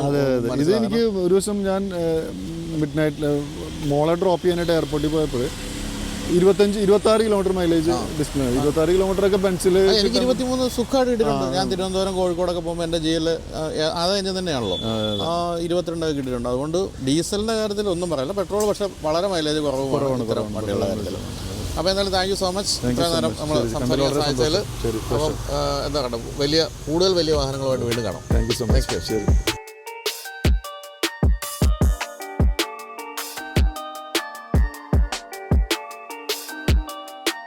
ഇനി നമ്മൾ പരിചയപ്പെടുന്ന ഒരു കഴിഞ്ഞ ജനറേഷൻ ഹ്യുണ്ടായി വെർണയുടെ ഓണറിനെയാണ്. ഓണറല്ല, കഴിഞ്ഞ ജനറേഷൻ വണ്ടിയാണ്. നമസ്കാരം. നമസ്കാരം. പേര്? സന്ദീപ് ജോൺ. എന്ത് ചെയ്യുന്നു സന്ദീപ്? ഞാൻ കൊച്ചിൻ ഷിപ്പ്യാർഡിൽ മാനേജറായിട്ട് വർക്ക് ചെയ്യും. ഇവിടെയാ? ശരി. ഈ ഷിപ്പ്യാർഡ് കയറി കാണാൻ സമ്മതിക്കും നിങ്ങൾ? ഷിപ്പ്യാർഡിൽ ഇപ്പം പബ്ലിക്കിനുള്ള ഒരു എൻട്രൻസ് ഇപ്പം റെസ്ട്രിക്റ്റഡ് ആണ്. നേരത്തെ വർഷത്തിൽ ഒരു ദിവസം നമുക്കൊരു എൻട്രി ഉണ്ടായിരുന്നു. ഷിപ്പ്യാർഡിലുള്ള എംപ്ലോയീസിന് നമ്മുടെ റിലേറ്റീവ്സിനോ അല്ലെങ്കിൽ ഫ്രണ്ട്സിനെ കൊണ്ടുവരാനുള്ള ഒരു ഓപ്ഷൻ ഉണ്ടായിരുന്നു. പക്ഷേ അത് കോവിഡിന് ശേഷം അത് പിന്നെ അങ്ങനെ തുറന്നിട്ടില്ല. അപ്പോൾ ആ സമയത്ത് നമുക്ക് കപ്പൽ ഉണ്ടാക്കുന്നതൊക്കെ കാണാമായിരുന്നോ? കപ്പലിന്റെ ഉണ്ടാക്കുന്ന ഡോക്കിലേക്ക് ഇറങ്ങാൻ പറ്റില്ല, പക്ഷേ ആ ഹൾ ഷോപ്പ് എന്നൊക്കെ പറഞ്ഞ കുറച്ച് ഓഫീസസ് ഒക്കെ ഉണ്ട്, ബിൽഡിങ്സ് ഉണ്ട്, അവിടെയൊക്കെ കയറി കാണാമായിരുന്നു. ആണല്ലേ, ശരി. അപ്പോൾ ഈ അടുത്ത കാലത്ത് ഇപ്പോൾ ഉണ്ടായിക്കൊണ്ടിരിക്കുന്നത് എന്ത് ഷിപ്പാണ് അവിടെ വലുത്? ഇപ്പം അവിടെ കുറേ പ്രോജക്ട്സ് നടക്കുന്നുണ്ട്. മെയിനായിട്ട് ഇപ്പം ഞാൻ ഇൻവോൾവ് ചെയ്തേക്കുന്ന ഡ്രഡ്ജർ എന്ന് പറഞ്ഞൊരു പ്രോജക്റ്റിലാണ്, മണ്ണ് മാന്തി കപ്പൽ. അതെ, അപ്പം അത് ആക്ച്വലി ഒരു ഫോറിൻ ഡിസൈനാണ്, IHC എന്ന് പറഞ്ഞൊരു ഡിസൈനാണ്. അപ്പം ക്ലയൻറ്റ് നമ്മുടെ ഇവിടുത്തെ dredging corporation of India, DCI എന്ന് പറഞ്ഞു, സർക്കാരിൻ്റെ തന്നെ. അതെ അതെ, സർക്കാരിൻ്റെ ഓർഡറാണ്. അപ്പം പക്ഷെ നമ്മളതൊരു കൊമേഴ്ഷ്യൽ ഓർഡറായിട്ടാണ് ചെയ്യുന്നത്, കാരണം ഏറ്റവും ഇന്ത്യയിലുണ്ടാക്കുന്ന ഏറ്റവും വലിയൊരു മണ്ണുമാന്തി കപ്പലാണ്. അതുപോലെ ഇലക്ട്രിക് ഷിപ്പുകൾ ഉണ്ടാക്കി തുടങ്ങിയിട്ടുണ്ടോ നമ്മൾ? ഇലക്ട്രിക് ഷിപ്പുകൾ നമ്മുടെ ഈ എന്താ KMRL ഒക്കെ ശരിക്കും പറഞ്ഞ കൊച്ചി വാട്ടർ മെട്രോ അത് നമ്മൾ ഉണ്ടാക്കിയ അത് കൊച്ചിൻ ഷിപ്പ് യാർഡാണ് അതിൻ്റെ പ്രൊഡക്ഷൻ എല്ലാം ഉള്ളത്. അപ്പോൾ ഇനിയുള്ള ഭാവി, വണ്ടിയെ പറ്റി ചോദിക്കുമ്പോൾ അതോടെ ചോദിക്കും, ഇനി ഭാവി എന്ന് പറയുന്നത് ഇലക്ട്രിക് ഷിപ്പുകളുടെ ആണോ? ഇലക്ട്രിക് ഷിപ്പിന് ഒരു ഇതുണ്ട്, ഒരു മാർക്കറ്റ് ഉണ്ട്. പക്ഷെ അത് കൂടാണ്ട് മെയിനായിട്ട് നമുക്ക് ബാക്കിയുള്ള ഫ്യൂൽസ്, ഓൾട്ടർനേറ്റീവ് ഫ്യൂൽസ് ആയിട്ട് അമോണിയ, മെഥനോൾ അങ്ങനത്തെ ഉള്ള ഇതൊക്കെയാണ് കൂടുതലും വരുന്നത്. കാരണം നമുക്ക് എക്കണോമിക്സ് നോക്കുമ്പോഴത്തേക്കും അതൊക്കെ ആയിരിക്കും കുറച്ചും കൂടി വരും, വലിയ ഷിപ്പുകളൊക്കെ ആകുമ്പോഴത്തേക്കും. അങ്ങനെയാണ്. ഇതെങ്ങനെയുണ്ട് എക്കണോമിക്കലി? എക്കണോമിക്കലി കുറച്ച് പ്രശ്നമാണ്. കാരണം അതെ അതെ, ഇത് ഓട്ടോമാറ്റിക് ആണ്, പെട്രോളാണ്, ടോർക്ക് കൺവേർട്ടറാണ്. അപ്പോൾ ഇത് 2018 മാർച്ച് മാസത്തിൽ എടുത്തതാണ്. അപ്പം ഓട്ടോമാറ്റിക് പ്രത്യേകിച്ച് ടോർക്ക് കൺവേർട്ടർ ആയതുകൊണ്ടാണെന്ന് തോന്നുന്നു മൈലേജ് കുറവാണ്. എത്ര വരെയുണ്ട്? നമുക്ക് ഹൈവേയിലൊക്കെ നമുക്ക് മാക്സിമം പിടിച്ചോടിക്കുകയാണെങ്കിൽ ഒരു 11 കിലോമീറ്റർ ഒക്കെ കിട്ടും. ഹൈവേയിൽ 11 ഉള്ളൂ? 11 കിട്ടുള്ളൂ. സിറ്റിയിലൊക്കെ ചില സമയത്ത് 6, 5 എന്നൊക്കെയാണ് കാണിക്കുന്നത്. ശരി. അതെ അതെ. അപ്പോൾ അത് എൻ്റെ കൂട്ടുകാർ വരെ എന്നെ ചില സമയത്ത് ഞങ്ങൾ ഷിപ്പ് യാർഡിൽ നിന്ന് എവിടെയെങ്കിലുമൊക്കെ യാത്ര പോകാൻ വേണ്ടി വണ്ടി എടുക്കുന്ന കാര്യം ചോദിക്കുമ്പം, അപ്പോൾ ഇവിടുന്ന് തിരുവനന്തപുരം വരെ പോകാൻ നോക്കുമ്പോഴത്തേക്ക് അവർ പറയും ഫ്ലൈറ്റിന് പോകുന്നതാണല്ലോ ഇതിനേക്കാൾ ചീപ്പ് എന്നുള്ളത് പറയാറുണ്ട്. അങ്ങനെ കളിയാക്കാറുണ്ട്. ശരി. അപ്പോൾ ഇത് എടുത്ത സമയത്ത് ഇതിനെപ്പറ്റി ബോധവാനായിരുന്നില്ലേ? ശരിക്കും എടുത്ത സമയത്ത് അവർ പറഞ്ഞത് ഒരു 10-9 ഒക്കെ എന്തായാലും കിട്ടുമെന്നുള്ള ഒരു ഇതിലാണ്. പിന്നെ ഇതിനു മുമ്പ് സ്വിഫ്റ്റ് ആയിരുന്നു. അപ്പം ഒരിക്കലും ഇത്രയും കുറയുമെന്ന് നമ്മൾ വിചാരിച്ചില്ല. അന്ന് നമ്മൾ പരിചയപ്പെട്ടിട്ടില്ല. അതുകൊണ്ട് കാരണം ഹ്യുണ്ടായുടെ പെട്രോൾ എന്ന് പറയുന്നത് എപ്പോഴും മൈലേജ് വളരെ കുറവാണ്. പക്ഷേ ഏറ്റവും ലേറ്റസ്റ്റ് ജനറേഷൻ വന്നപ്പം മെച്ചപ്പെട്ടിട്ടുണ്ടെങ്കിലും പൊതുവെ കുറവാണ് ഹ്യുണ്ടായുടെ പെട്രോൾ. പക്ഷേ ഡീസലിന് മറ്റൊരു വണ്ടിക്കും ഇല്ലാത്ത മൈലേജ് ഹ്യുണ്ടായുടെ ഡീസലിന് തരികയും ചെയ്യുന്നുണ്ട്. അതെ അതെ. അപ്പോൾ ഇത് അന്ന് 6 വർഷം മുമ്പ് എടുക്കുമ്പോൾ എന്തുകൊണ്ടാണ് ഇതെടുത്തത്? മറ്റു പല ഓപ്ഷൻസ് ഉണ്ടായിരുന്ന കാലത്ത് അന്ന് ആക്ച്വലി ഞാൻ വേറെ വണ്ടികൾ നോക്കിയിരുന്നു. വേറെ വണ്ടി നോക്കിയെന്ന് പറഞ്ഞാൽ ഇതിന് പിന്നെ അന്ന് സിമിലർ ആയിട്ടുണ്ടായിരുന്ന വെൻഡോ നോക്കിയിരുന്നു, ഫോക്സ്വാഗൻ്റെ വെൻഡോ. പിന്നെ ഹോണ്ട സിറ്റിയും നോക്കിയിരുന്നു. അന്ന് ഞാനപ്പം മെയിൻലി നോക്കിയതിനകത്ത് ഫീച്ചേഴ്സ് കൂടുതൽ ഈ വണ്ടിയിലായിരുന്നു. പിന്നെ ലുക്ക് വൈസും എനിക്ക് ഈ വണ്ടിയുടെ ലുക്കാണ് അന്ന് ഇഷ്ടപ്പെട്ടത്. പിന്നെ നമ്മുടെ ആ ഒരു പ്രൈസ് റേഞ്ച് നോക്കുമ്പോഴത്തേക്കും ഇതിനേക്കാളും പ്രൈസും അത്യാവശ്യം കുറവ് ഇതിനായിരുന്നു. ഇത് ഏറ്റവും ടോപ്പ് മോഡലാണ് അന്ന് എടുത്തത്. അപ്പം ബാക്കിയുള്ളതിൻ്റെ ടോപ്പ് മോഡലാണ് ഇതിനേക്കാളും നല്ല റേറ്റും ഉണ്ട്, എന്നാൽ ഫീച്ചേഴ്സും കുറവായിരുന്നു. അതുകൊണ്ടാണ്. പിന്നെ ഇതിന് കംഫർട്ട് നല്ല കൂടുതൽ, വണ്ടി ഓടിക്കുമ്പോൾ കംഫർട്ട് നല്ല കൂടുതലാണ്. പിന്നെ ഹുണ്ടായി ആയതുകൊണ്ട് സർവീസ് കോസ്റ്റും ഈ പറഞ്ഞ പോലെ ഞാൻ മാരുതിയിൽ നിന്ന് വരുന്നതുകൊണ്ട് അതിനോട് ഏകദേശം കമ്പയറബിൾ ആണെന്നുള്ളൊരിത് കേട്ടു. അതുകൊണ്ട് അപ്പോൾ ഈ അപ്പാർട്ട് ഫ്രം മൈലേജ് ഭയങ്കര സാറ്റിസ്ഫൈഡ് ആണോ വണ്ടിയുടെ കാര്യത്തിൽ? അപ്പാർട്ട് ഫ്രം മൈലേജ് എനിക്ക് സാറ്റിസ്ഫൈഡ് ആണ്, വേറെ കുഴപ്പമൊന്നുമില്ല. എന്താണ് ഏറ്റവും ഇഷ്ടപ്പെട്ട ഫീച്ചർ വണ്ടിയുടെ ഏറ്റവും ഇഷ്ടപ്പെട്ട ഫീച്ചേഴ്സ് എന്ന് പറയുകയാണെങ്കിൽ, ഒന്ന് ഇതിൻ്റെ സസ്പെൻഷനും ഇതെല്ലാം വളരെ നല്ലതാണ്. പിന്നെ ലുക്സാണ് നമ്മൾ മെയിൻലി കാണുമ്പോൾ. പിന്നെ ഹെഡ്ലൈറ്റ് ഒക്കെ ഓട്ടോ ഹെഡ്ലൈറ്റ് ഉണ്ട്. പിന്നെ ഉള്ളിൽ വെന്റിലേറ്റഡ് സീറ്റ് ഉണ്ട്. 6 വർഷം മുമ്പേ 6 വർഷം മുന്നേ അത് ഏറ്റവും ടോപ്പ് മോഡലിലുണ്ടായിരുന്നു. പിന്നെ സൺറൂഫ് ഉണ്ട്. അതാണ് ഈ ഹ്യുണ്ടായും അതുപോലെ കിയയൊക്കെ വിപണി പിടിക്കാൻ കാര്യം തന്നെ ഇതുപോലെ ഫീച്ചേഴ്സ് വാരിക്കോരി കൊടുക്കുക എന്നുള്ളതുകൊണ്ടാണ്. പക്ഷെ ഒരു കാര്യമുണ്ട്, ഈ സെഗ്മെൻറ്റിൽ ഇപ്പോൾ ഈ പറഞ്ഞ വെൻഡോയുടെ പെട്രോൾ ആണെങ്കിലും ഒക്കെ മൈലേജ് ഇതായിരിക്കും. പക്ഷേ കുറച്ചെങ്കിലും കൂടുതൽ ഹോണ്ട സിറ്റിക്കാണ് പെട്രോളിൽ മൈലേജ് കിട്ടുന്നത്. ബാക്കി എല്ലാത്തിൻ്റെയും പെട്രോൾ മൈലേജ് കണക്കായിരിക്കും, ഏകദേശം ഒരുപോലെ ആയിരിക്കും. അപ്പോൾ 6 വർഷമായില്ല, എത്ര കിലോമീറ്റർ ഓടിയിട്ടുണ്ട് ഇപ്പോൾ? 42,000. അപ്പം കുറേ ഒരു FD ഒക്കെ പൊട്ടിച്ച് കാണും പെട്രോൾ അടിക്കാൻ വേണ്ടി എന്ന് അത് നമ്മൾ സാലറി വരുന്നതിൽ അങ്ങ് അടിച്ചു പോകുന്നോണ്ട് അറിയുന്നില്ല. പിന്നെ ക്രെഡിറ്റ് കാർഡിലാണ് അടിക്കുന്നത്. അപ്പോൾ ഇത് 6 വർഷം കഴിഞ്ഞെങ്കിൽ ഇതിന് മാറ്റാൻ സമയമായോ എന്ന് ചോദിച്ചാൽ ഞാൻ വണ്ടികളൊക്കെ നോക്കുന്നുണ്ടായിരുന്നു. പിന്നെ ഞാൻ ആലോചിക്കും, ഇപ്പം ഇതിന് ഇത്രയും മൈലേജേ ഉള്ളൂ, ഇനിയിപ്പോൾ ഒരു പുതിയ വണ്ടി എടുത്തിട്ട് മൈലേജ് കൂടുതലുള്ള വണ്ടി എടുത്താലും പുതിയ വണ്ടിയുടെ കോസ്റ്റും ഇതിന്റെ പെട്രോൾ അടിക്കുന്ന കോസ്റ്റ് നമ്മൾ കമ്പയർ ഒക്കെ ചെയ്തിട്ട് ചെയ്യാന്നുള്ളത്. എന്നാലും നോക്കുന്നത് റീസെയിൽ വാല്യൂ കുറവാണ്, പഴയ റീസെയിൽ വാല്യൂ മാരുതിയുടെ അത്രയൊന്നും ഇല്ല. അത്രയില്ല, പ്രശ്നമുണ്ട്. എങ്കിലും ഇനിയിപ്പം ഉടനെ എടുക്കുന്നില്ലെങ്കിൽ പോലും എന്താണ് മനസ്സിൽ വന്നൊരു വാഹനം? ഇനിയിപ്പം ഞാൻ കുറച്ച് കാലമായിട്ട് നോക്കിയത് ഇനിയൊരു MUV പോലത്തെ ഒരു വാഹനത്തിലേക്ക് നോക്കാൻ. ഇപ്പം എക്സാമ്പിൾ മറ്റേ കിയ കാരൻസ്, പിന്നെ അതേപോലെ അത്രയും വരുന്നില്ല മറ്റേ എർട്ടിക അതൊക്കെ. കൂടുതൽ അംഗങ്ങളുണ്ടോ വീട്ടിൽ? അതാണോ? എൻ്റെ വീട്ടിൽ ഞാൻ, വൈഫ്, കൊച്ച്, പിന്നെ എൻ്റെ പാരൻസും ഉണ്ട്. അപ്പം ഞങ്ങൾ ഒന്നിച്ച് എവിടെയെങ്കിലും പോവുകയാണെങ്കിൽ, പിന്നെ വൈഫിൻ്റെ പാരൻസും ഉണ്ട്, അവരും ഇടയ്ക്ക് വരുവാണെങ്കിൽ, പിന്നെ അതേപോലെ ഫ്രണ്ട്സുമായിട്ടൊക്കെ ഒന്നിച്ച് പോകണമെന്നുണ്ടെങ്കിൽ അതായിരിക്കും നല്ലതെന്ന് വിചാരിക്കുന്നു. പക്ഷെ അപ്പോഴും അതൊക്കെ പെട്രോൾ ആയിരിക്കുമല്ലോ. അപ്പം എർട്ടികയാണെങ്കിൽ പെട്രോൾ മാത്രമേ ഓപ്ഷൻ ഉള്ളൂ. പക്ഷേ അതിന് മൈലേജ് കുറച്ചും കൂടി, അത് എനിക്കൊന്ന് ഹൈബ്രിഡ്, സ്മാർട്ട് ഹൈബ്രിഡ് ഇതുണ്ടെന്ന് തോന്നുന്നു. അപ്പോൾ ഇങ്ങനെയൊക്കെ ഇത്രയും പൈസ മുടക്കിയ സ്ഥിതിക്ക് ഒരു ഇലക്ട്രിക് കാറിനെ പറ്റി ചിന്തിക്കരുതോ ഇനിയിപ്പം? ഇലക്ട്രിക് കാറും ഞാൻ ശരിക്കും പറഞ്ഞാൽ നോക്കിയിരുന്നു. പക്ഷേ ഈ പറഞ്ഞ പോലെ ഒരു 6 സീറ്റർ അല്ലെങ്കിൽ 7 സീറ്റർ എന്നുള്ളൊരു ഓപ്ഷൻ ഈ ഒരു ബിലോ 20 lakhs പ്രൈസ് റേഞ്ചിൽ, പിന്നെ C3 ഒക്കെ ഉണ്ട്, പക്ഷെ അത് പേരിന് മാത്രമാണ്. സീറ്റിന്റെ കാര്യത്തിൽ പിന്നെ ഇലക്ട്രിക്കിന്റെ ആ ഒരു ഇത് ആയി വരുന്നല്ലേ ഉള്ളൂ. അപ്പം അതൊന്ന് ശരിയാവണം എന്നുള്ളൊരു ഇതും കൂടെ ഉണ്ട്. ഇപ്പം ഏറ്റവും പുതിയ വരണം വന്നല്ലോ, വളരെ എന്താ പറയുക, വളരെ ഫ്യൂച്ചറിസ്റ്റിക് രൂപമാണ്. അതാണോ ഇഷ്ടപ്പെട്ട രൂപം? ഇതാണോ? എനിക്ക് കുറച്ചും കൂടി രൂപം അത് വന്നിട്ട് ഞാൻ അധികം റോഡിൽ കണ്ടിട്ടുണ്ട്, പക്ഷെ എന്നാലും ഇതിനോടാണ് എനിക്കൊരു താല്പര്യം. ഏറ്റവും പുതിയത് ഈ പറഞ്ഞ കുറേ പേർക്ക് ഇഷ്ടപ്പെടാനേ സാധ്യതയില്ല, കാരണം ഒരു വല്ലാത്തൊരു രൂപം, ഫ്യൂച്ചറിസ്റ്റിക് രൂപമാണ്. പക്ഷേ ചിലർക്ക് ഭയങ്കരമായിട്ട് ഇഷ്ടപ്പെടുന്നുണ്ട്. എങ്കിലും ഈ പറഞ്ഞാൽ ഏറ്റവും ക്യൂട്ടായിട്ടുള്ള വരണം എനിക്ക് തോന്നുന്നു ഈ ഒരു ജനറേഷനിൽ വരുന്ന വരണമായിരിക്കും എന്നുള്ള ഒരു സംശയമില്ല. അപ്പോൾ എന്തായാലും ഫാമിലിക്കൊക്കെ വണ്ടി എല്ലാം ഇഷ്ടമാണ്. ഫാദറിനൊരു ഇത് പറഞ്ഞാൽ നമുക്ക് ഇതൊരു ബാക്കിലത്തെ സീറ്റ് ഒരു ചെറിയൊരു ബക്കറ്റ് സീറ്റ് പോലെയാണ്. ഇപ്പോൾ ലോങ് ഡ്രൈവ് പോകുമ്പം നമുക്ക് സുഖമാണ്, പക്ഷേ ഇറങ്ങാനും കയറാനും ഉള്ളൊരു ബുദ്ധിമുട്ട് ഫാദറൊക്കെ പറയുന്നുണ്ട്. എന്തായാലും ഈ പറഞ്ഞ നല്ല വണ്ടിയാണ്. പക്ഷേ ഈ പറഞ്ഞ പോലെ പെട്രോൾ ആയതുകൊണ്ട് മൈലേജ് വളരെ കുറവാണെന്നുള്ളത് സത്യമാണ്. അത് പിന്നെ വാങ്ങിച്ചാൽ പിന്നെ അനുഭവിക്കല്ല വേറെ മാർഗ്ഗം. എന്നാൽ റീസെയിൽ ഇതെല്ലാം സർവീസ് കോസ്റ്റ് എങ്ങനെയുണ്ട്? സർവീസ് കോസ്റ്റ് ഒരു 4000 ആ ഒരു റേഞ്ചിലൊക്കെ വരും. ഈ ഒരു വിലയുള്ള വണ്ടിക്ക് അത് വളരെ കുറവാണ് ശരിക്കും പറഞ്ഞല്ലേ. അന്ന് എത്ര രൂപയായത് ഓൺ-റോഡ്? അന്ന് 14.25. ആ വിലയ്ക്ക് 4000 രൂപ സർവീസ് കോസ്റ്റ് ഉള്ളൂ എന്ന് പറയുന്നത് തീർച്ചയായിട്ടും മാരുതിക്കും ഹ്യുണ്ടായിക്കും മാത്രം ചെയ്യാൻ പറ്റുന്ന ഒരു കാര്യമാണ്. പക്ഷേ ഈ പറഞ്ഞ മാരുതിയുടെ സർവീസ് കോസ്റ്റ് ഇപ്പോൾ കൂടിയുണ്ടോ? നമ്മളിപ്പോൾ മാരുതി സർവീസിനെ കൊടുക്കുമ്പോഴത്തേക്ക് 7 രൂപ 8 രൂപയിലേക്കൊക്കെ എത്തി. കുറവാണ് നമ്മൾ പറഞ്ഞുകൊണ്ടിരിക്കുമെങ്കിലും വലിയ കാര്യമൊന്നുമില്ല. തന്നെ 5000 കിലോമീറ്റർ സർവീസ് ഉണ്ട്. പഴയ മറ്റു വണ്ടികൾക്ക് 10,000 15,000 വേണം. ഇത് 5000-ലൊക്കെ നമ്മൾ 6-7 രൂപ കൊടുക്കേണ്ടി വരുമ്പോൾ സർവീസ് കോസ്റ്റ് മോശമൊന്നും അല്ല എന്നാണ് പറയേണ്ടത്. എന്തായാലും മറ്റു കാര്യങ്ങളെല്ലാം ഹാപ്പിയാണ് എന്നാണ് നമ്മൾ മനസ്സിലാക്കുന്നത്. അപ്പോൾ എന്തായാലും താങ്ക് യു സോ മച്ച്. അപ്പോൾ ഇനി പുതിയ വണ്ടിയായിട്ട് വീണ്ടും നമ്മൾ കണ്ടുമുട്ടുമെന്ന് പ്രതീക്ഷിക്കുന്നു. Thank you.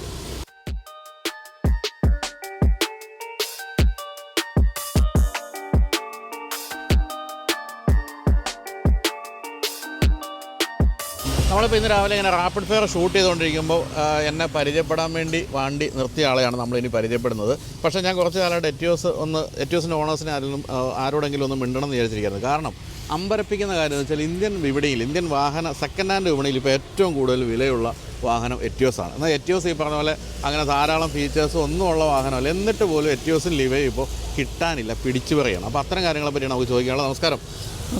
പേര്? എൻ്റെ പേര് ഹരികൃഷ്ണപിള്ള. എന്ത് ചെയ്യുന്നു? ഞാൻ ബേസിക്കലി ഒരു മെക്കാനിക്കൽ എഞ്ചിനീയറാണ്. വർക്ക് ചെയ്യുന്നത് അബുദാബിയിലാണ്. ഒരു ഓയിൽ ആൻഡ് ഗ്യാസ് കൺസൾട്ടൻസിയുടെ ഡയറക്ടറാണ്. അത് ശരി. പിന്നെ ഇവിടെ നമുക്ക് ഇന്ത്യയിൽ കുറച്ച് ബിസിനസ് ഉണ്ട് related to automobiles. That was ഇത് നമ്മൾ ക്രെയിൻ്റെ ഡീലേഴ്സാണ്. എസ്കോട്ട്സ് ക്രെയിൻ്റെ കർണാടക ഡീലറാണ്. അപ്പാർട്ട് ഫ്രം ദാറ്റ് വൺ പിന്നെ ഹൈവ എന്ന് പറയുന്നത് നമ്മുടെ ഈ ടിപ്പറിൻ്റെ ടിപ്പിംഗ് സിസ്റ്റം ഉണ്ടല്ലോ, അതിൽ കേരള ആൻഡ് കർണാടകയുടെ ഡീലറാണ്. സിസ്റ്റം എന്ന് പറയുന്നത് അത് നമ്മൾ എക്സ്ട്രാ ഫിറ്റ് ചെയ്യുന്നതാണോ? അത് അഡീഷണൽ വരുന്നതാണ്, അല്ലാതെ അത് കമ്പനി ഫിറ്റഡ് ആയിട്ട് വരുന്നില്ല. പക്ഷേ we are OEM for Bharat Benz. ശരി. അപ്പോൾ നമ്മൾ ഭാരത് ബെൻസിൻ്റെ ഡീലർ OEM ആണ് ഹൈവ എന്ന് പറയുന്ന സിസ്റ്റം. നമ്മളത് ഇവിടെ കേരളത്തിലും കർണാടകയിലും നമ്മളാണ് ഡീലർ. ഹൈവ എന്ന് പറയുന്നത് എവിടുത്തെ കമ്പനിയാണ്? It's based in Netherland. Netherland based കമ്പനിയാണ്. അവർക്ക് they have 2 units in India. ഒന്ന് ബാംഗ്ലൂരും ഒന്ന് പൂനെയിലുമാണ്. ശരി. അപ്പോൾ കേരളത്തിൽ നമ്മളാണോ ഡീൽ ചെയ്യുന്നത്? കേരളത്തിൽ നമ്മളാണ് ഡീൽ. ശരി. അപ്പോൾ ചെറിയ മീനിനെ അല്ല രാവിലെ കിട്ടിയിരിക്കുന്നത് കേട്ടോ. ഈ വെറുതെ ഇങ്ങനെ ഉണ്ടൊക്കെ കൊടുത്ത് വന്നപ്പോൾ ഞാൻ വിചാരിച്ചിരുന്നത് അബുദാബിയിൽ ജോലി എന്നൊക്കെ പറഞ്ഞപ്പോൾ എന്തായാലും ഒരു ചെറിയ ജോലിക്കാരൻ അത്രേ ഉള്ളൂ, അത്ര വലുത് സംഭവമല്ല. അപ്പോൾ കേരളത്തിൽ നമുക്ക് ഓഫീസൊക്കെ ഉണ്ട്. കേരളത്തിൽ തൃപ്പൂണിത്തുറ ഓഫീസുണ്ട്, പിന്നെ കാലിക്കറ്റ് ഓഫീസുണ്ട്. ബാംഗ്ലൂരാണ് ഇപ്പോൾ നമ്മുടെ കോർപ്പറേറ്റ് ഓഫീസ്. അതാണിത് അതാണ് കർണാടക. നമ്മുടെ ട്രാവലിന് ഏറ്റവും കർണാടകത്തിൽ കേരള വണ്ടിയും കൊണ്ട് ചെയ്യുന്ന ഭയങ്കര ശല്യമാണ്. തിരിച്ച വലിയ ശല്യമില്ല, തിരിച്ചു വലിയ ശല്യമില്ല, കൂടെ മലയാളം പറഞ്ഞ് നിൽക്കാമല്ലോ. അപ്പോൾ അതുകൊണ്ട് കുറേ വർഷമായി. ഇപ്പോൾ ഞാൻ സെക്കൻഡ് ഹാൻഡ് എടുത്ത വണ്ടിയാണ്. ഒരു 2018 ഞാൻ ഈ വണ്ടി എടുത്തത്. 18 സെക്കൻഡ് ഹാൻഡ് എടുത്തതാണ്. ഇതിലൊരു ഡോക്ടറുടെ അത് പഴയതാണ്. വൈഫ് ഡോക്ടറാണ്. ആണോ? ഓ ശരി. ഇവിടെയാണോ? അല്ല, വൈഫ് പുറത്ത് തന്നെയാണ്. പുള്ളിക്കാരത്തി ഓഫ്താൽമോളജിസ്റ്റ് ആണ്. അബുദാബിയില അല്ല, മസ്കറ്റിലാണ്. മസ്കറ്റിലോ? ഇത് പല ഇന്റർനാഷണൽ യാത്രക്കാരാണ്. ഞാൻ ടോട്ടലി ഇന്റർനാഷണൽ യാത്രക്കാരനാണ്. ഞാൻ മോസ്റ്റ്ലി ട്രാവൽ ചെയ്യുന്ന ബൈ റോഡാണ്. അബുദാബി, മസ്കറ്റ് എല്ലാം ബൈ റോഡാണ്. അപ്പോൾ ഈ വണ്ടി 2018 ഇങ്ങനെ ഒരു വണ്ടി എടുക്കാൻ എന്താ കാര്യം? അത് എനിക്ക് തോന്നുന്നൊരു ഗൾഫ് കണക്ഷൻ ഉണ്ട് ഈ ടൊയോട്ട. അല്ല, അതുകൊണ്ടല്ല. ഞാൻ എടുക്കാൻ എനിക്ക് main Gulf connection of course ഉണ്ട്. എൻ്റെ നേരത്തെ ഉണ്ടായിരുന്നു സ്വിഫ്റ്റ് ആയിരുന്നു. സ്വിഫ്റ്റ് ആദ്യം ഇറങ്ങിയ 2006 ഇറങ്ങിയപ്പോൾ ഞാൻ എടുത്തൊരു വണ്ടിയായിരുന്നു. അതെടുത്ത് ഞാൻ ഹാർഡ്ലി ഒരു വർഷം ഞാൻ ഉപയോഗിച്ചിട്ടുള്ളത്. അത് കഴിഞ്ഞിട്ട് ഞാൻ പുറത്തേക്ക് പോയി വണ്ടി ഇങ്ങനെ ഫാദർ ഇടയ്ക്ക് യൂസ് ചെയ്യുമായിരുന്നു. വലിയ ഓട്ടമൊന്നും ഇല്ലാതെ ഇങ്ങനെ കിടക്കുമായിരുന്നു. അതിന് ഓൾമോസ്റ്റ് 14 ഇയേഴ്സ് ആയപ്പോഴാണ് ഞാനത് കൊടുത്തത്. പിന്നെ ഈ പുതിയ റീ രജിസ്ട്രേഷനൊക്കെ ഇഷ്യൂ വരുമെന്ന് വിചാരിച്ചപ്പോൾ. പിന്നെ മാത്രമല്ല, എനിക്ക് ബാംഗ്ലൂരിൽ നിന്ന് ഇങ്ങോട്ട് ട്രാവൽ ചെയ്യുമ്പോൾ എൻ്റെ ലഗേജ് ഒന്നും കയറത്തില്ല. അപ്പം എൻ്റെ ഒരു ഫ്രണ്ടുണ്ട്, സെയിം പേര് ബിജു എന്നാണ്, ബിജു വർഗീസ്. പുള്ളി ചിലപ്പോൾ അറിയായിരിക്കും, പുള്ളി ഒരു ഓട്ടോമൊബൈൽ എക്സ്പേർട്ടാണ്. പുള്ളി ടാറ്റ മോട്ടോഴ്സിൻ്റെ ഇതിലായിരുന്നു. ബിജു പുള്ളി എൻ്റെ ക്ലാസ്മേറ്റാണ്. പുള്ളിയോട് ഞാൻ ചോദിച്ചു ഏത് വണ്ടി എടുക്കണമെന്ന് ചോദിച്ചപ്പോൾ പുള്ളിയോട് ഒരു കാര്യം, ഇതിന് വലിയ ഷോ ഒന്നും വേണ്ടെങ്കിൽ ഗോ ഫോർ എറ്റിയോസ്. എൻ്റെ സാധനങ്ങളെല്ലാം ഇതിനകത്ത് ഞാൻ നോക്കിയപ്പം പോയി അവിടെ ടൊയോട്ടയുടെ മറ്റേ യൂട്രസിൽ പോയി നോക്കി. ഇതൊരു ഏതോ കമ്പനി യൂസ് ചെയ്തിരുന്നതാണ്. ഹാർഡ്ലി 20,000 കിലോമീറ്റേഴ്സ് ഓടിയിട്ടുണ്ടായിരുന്നുള്ളൂ. എത്ര രൂപയ്ക്ക് വാങ്ങിച്ചു? ഇത് ഞാൻ മേടിക്കുന്നത് 425 മേടിച്ചത്. ഇപ്പോൾ വിറ്റാലും അത് കിട്ടുമെന്നുള്ളതാണ് ഇപ്പോൾ എൻ്റെ ഒരു പ്രത്യേകത. മറ്റു കാര്യം എന്താ, ഇപ്പോൾ ഈ ലഗേജിൻ്റെ കാര്യം പറയുമ്പോൾ എൻ്റെ അച്ഛൻ്റെ ചേട്ടൻ്റെ മോനുണ്ട്, അമ്പിളിക്കുട്ടൻ എന്ന് പറയും, ബഹറിൽ പാട്ടൊക്കെ പാടുന്നത്. വീൽ ചെയറിലാണ് അമ്പിളിച്ചേട്ടൻ. അപ്പോൾ അമ്പിളിച്ചേട്ടൻ്റെ വീട്ടിൽ കോട്ടയത്ത് ഇതായിരുന്നു വണ്ടി. അതിനുശേഷം അത് വിറ്റിട്ട് ഇപ്പം ഇന്നോവയിലേക്ക് മാറി. ഇപ്പം അമ്പിളിച്ചേട്ടൻ്റെ ഈ വീൽ ചെയർ ഉൾപ്പെടെയുള്ള എല്ലാ കാര്യങ്ങളും ഏറ്റവും ഈസി ആയിട്ട് കയറിക്കൊണ്ടിരുന്ന ഇതിലാണ്. എപ്പോഴും അവരൊക്കെ പറയും അത് എറ്റിയോസ് വിൽക്കണ്ടായിരുന്നു.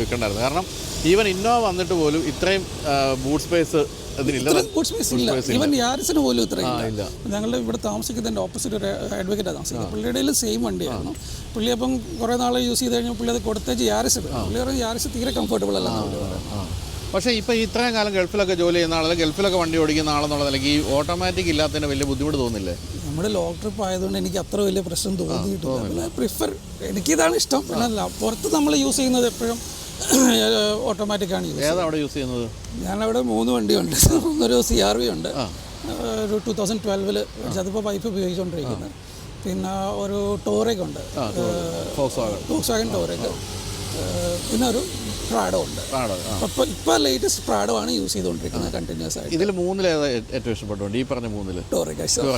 അതാണ് ഉത്തരം ഞാൻ പ്രതീക്ഷിച്ചത്. കാരണം ടോറേഗ് കിട്ടില്ല വണ്ടിയാണ്. ടോറേഗ് അതിപ്പോൾ 10 വർഷമായി. It has done around 180,000 kilometres. ഇപ്പോഴും വിൻഡ് കണ്ടീഷനാണത്. പൈസ ചിലവാട്ടോ. അത് ഇപ്പൊ വിറ്റാ പോലും കിട്ടാത്ത പൈസ ഞാൻ ഇവിടേക്ക് ചിലവാക്കിയതാണ്. അതിന്റെ കംഫർട്ടും അതിന്റെ സേഫ്റ്റിയും imagine with any other vehicle. കുറച്ച് കാലം ഇന്ത്യ വിറ്റിരുന്നു, വളരെ കുറച്ച് അവിടെ ഇപ്പം കാണാറുണ്ടെന്ന്. ഇപ്പോഴും എനിക്ക് ഭയങ്കര ഇഷ്ടമുള്ളൊരു വണ്ടിയാണ്. ഡ്രൈവ് ചെയ്യാൻ ഇത്രയും കംഫർട്ടുള്ളൊരു വണ്ടി ഞാൻ കണ്ടിട്ടില്ല. സുഖമാണ്. കാരണം ഒരു എന്താ പറയുക, നമ്മളെല്ലാം ഷിപ്പിനകത്തൊക്കെ ഇരിക്കുന്ന ഒരു ഫീൽ അല്ല ഇവിടുത്തെ മറ്റേ വോൾവോയുടെ ബസ്സിൽ ഇരിക്കുന്ന. അപ്പോൾ ഇതിപ്പോൾ ഇത്രയും കാലമായല്ലോ, ഇനിയിപ്പോൾ ഇത് വിറ്റ് പുതിയൊരെണ്ണം വാങ്ങിക്കാൻ പരിപാടി ഉണ്ടോ? ഇനി മേടിക്കും ഞാനൊരു മേ ബി 1 or 2. ഞാൻ തിരിച്ചിങ്ങോട്ട് സെറ്റിൽ ആയാലും അപ്പം ചേഞ്ച് ചെയ്തിട്ട്. അപ്പോൾ എന്തായിരിക്കും സാധ്യതയുള്ളൊരു വണ്ടി? 4 വീൽ ടൈപ്പ് വണ്ടിയിലോട്ട് SUV-യിലേക്ക് താല്പര്യമുണ്ട്. കാരണം ഒന്നാമത് എനിക്ക് ഇതിനകത്ത് കയറാനും ഇറങ്ങാൻ ഇച്ചിരി ഒരു ബുദ്ധിമുട്ടുണ്ട്. എൻ്റെ പിള്ളേർ 2 ആമ്പിള്ളേരാണ്, 2 പേര് എന്നെക്കാട്ടിയും പൊക്കമാണ്. അപ്പോൾ അവർക്ക് ഇതിനകത്ത് കയറാൻ ഇച്ചിരി ബുദ്ധിമുട്ടുണ്ട്. അതുകൊണ്ട് ഞങ്ങൾ അവിടെ യൂസ് ചെയ്യുന്ന എല്ലാം 4 വീൽ ആയതുകൊണ്ടും നമുക്ക് കുറച്ചുകൂടെ കംഫർട്ടബിൾ ആണ്. ഈവൻ ഡ്രൈവേഴ്സിനുള്ള കംഫർട്ട്, ഇരുന്ന് പോകാൻ വലിയ കംഫർട്ടൊന്നും ഇല്ലെങ്കിൽ. അപ്പോൾ ഈ വണ്ടിയുടെ കാര്യത്തിൽ ബൂട്ട് സ്പേസ് അല്ലാതെ ഏറ്റവും ഇഷ്ടപ്പെട്ടൊരു കാര്യം എന്താ? ഇതിൻ്റെ മെയിൻ്റനൻസ് ആണ്. ഇതിന് മെയിൻ്റനൻസേ ഇല്ല. ഞാൻ ആകെ ഇതിന് ചെയ്യുന്ന വർഷത്തിൽ ഒരു സർവീസാണ് ചെയ്യുന്നത്. ഇവിടെ ടൊയോട്ടയിൽ തന്നെയാണ് ചെയ്യുന്നത്. ഒറ്റ സർവീസേ ചെയ്യാറുള്ളൂ. എത്ര രൂപയാവും? ഇറ്റ് വാസ് അറൗണ്ട് 6,000 അല്ലേ, വർഷത്തിൽ ഒരിക്കൽ? അവർ സിന്തറ്റിക് ഓയിലാണ് ഒഴിക്കുന്നത്. പിന്നെ നമുക്ക് ആ പ്രശ്നമില്ല, വേറെ പ്രശ്നങ്ങളൊന്നുമില്ല. പിന്നെ ചിലപ്പം ഈ വൈപ്പറിൻ്റെ ബ്ലേഡ് മാറുകയോ അങ്ങനെയൊക്കെ ഉള്ളൂ, അല്ലാതെ മെക്കാനിക്കൽ ഡിഫക്ട്സ് ഒന്നും ഇതുവരെ വന്നിട്ടില്ല. അതുകൊണ്ടാണ് ഇപ്പോൾ ഏറ്റവും കൂടുതൽ ടാക്സി ഒക്കെ ഈ നമ്മളിപ്പോൾ ഊബറൊക്കെ വിളിച്ചാൽ എയർപോർട്ടിലൊക്കെ വരുന്നത് ഈ വണ്ടിയായിരുന്നു. അതും എത്ര ലക്ഷം കിലോമീറ്റർ. ഞാൻ അടുത്ത കാലത്ത് കയറി പറഞ്ഞാൽ 4,16,000 കിലോമീറ്റർ ആയി. ഒരു കുഴപ്പമില്ല. ഈ പറഞ്ഞത് തന്നെ വർഷത്തിലേക്ക് കൊണ്ടുപോയി ഒന്ന് ഓയിൽ ചെയ്ത് മാത്രം മതി, അല്ലാതെ വേറെ ഇതിനകത്ത് കാര്യമായിട്ടുള്ള പരിപാടികളൊന്നും ഇല്ല സത്യം. എങ്കിപ്പോൾ ഒരു പഴയ വണ്ടിയല്ലേ പല കാര്യങ്ങളിലും? അല്ല, ശരിയാണ്. ഇപ്പം ഇതിനകത്ത് ബ്ലൂടൂത്ത് ഇല്ല, അങ്ങനെയുള്ള ഒരു സാധനങ്ങളും ഇല്ല. ഒരു ബേസിക് കാർ എന്നുള്ളതിനെ ഉപരി വേറെ ഒരു സാധനവും ഇതിനകത്തില്ല. പക്ഷേ ഇത് comfort, gear box so smooth, അത് ഭയങ്കര സുഖമാണ്. അതിൻ്റെ ഗിയേഴ്സ് ഇടാനും എല്ലാം നല്ല സ്മൂത്താണ്, വേറെ ഇഷ്യൂസ് ഒന്നുമില്ല. അസച്ച് നമ്മൾ പറയത്തില്ല, നമ്മളെല്ലാം അംബാസഡറും മാരുതിയൊക്കെ കൊണ്ടു നടന്നിരുന്ന സമയത്ത് ഇതുപോലെ അതേ സെയിം ഫീച്ചേഴ്സേ ഉള്ളൂ ഇപ്പോഴും വണ്ടിക്കകത്ത്. ആകെ 2 എയർ ബാഗ് മറ്റും ഇതിനകത്ത് എക്സ്ട്രാ ഉണ്ട്, അല്ലാതെ വേറൊന്നും ഇല്ല. ശരിക്കും പറഞ്ഞാൽ കുറെ കൂടെ ഫീച്ചേഴ്സ് ഒക്കെ ആയിട്ട് ഇങ്ങനെ ഒരു വണ്ടി ഇറക്കാവുന്നതല്ലേ? എന്തുകൊണ്ടാണ് ഒരു വലിയ ഫാക്ടറാണ്. നമ്മളിവിടെ ഒരു വലിയ പ്രൈസിലോട്ട് ആരും താല്പര്യമില്ല വണ്ടി എടുക്കാൻ. ശരിയാണ്. അല്ല, പക്ഷേ ഫീച്ചേഴ്സ് കൂട്ടിയിട്ട് വണ്ടി വില കൂട്ടി വിറ്റാലും ഇപ്പോൾ കിയയുടെയൊക്കെ വണ്ടിക്ക് ഇല്ലാത്ത ഫീച്ചേഴ്സ് ഒന്നുമില്ല. ഇപ്പോൾ നമ്മൾ അവിടെ പുറത്ത് കാണുന്നതാണ് ഇപ്പോൾ ഏറ്റവും കൂടുതൽ പോകുന്ന ചൈനീസ് വെഹിക്കിൾസ് ആണ്. അതിനകത്തില്ലാത്ത ഒരു ഫീച്ചർ പോലും സകലമാന ഫീച്ചറും ഇല്ലാത്തുള്ളൂ.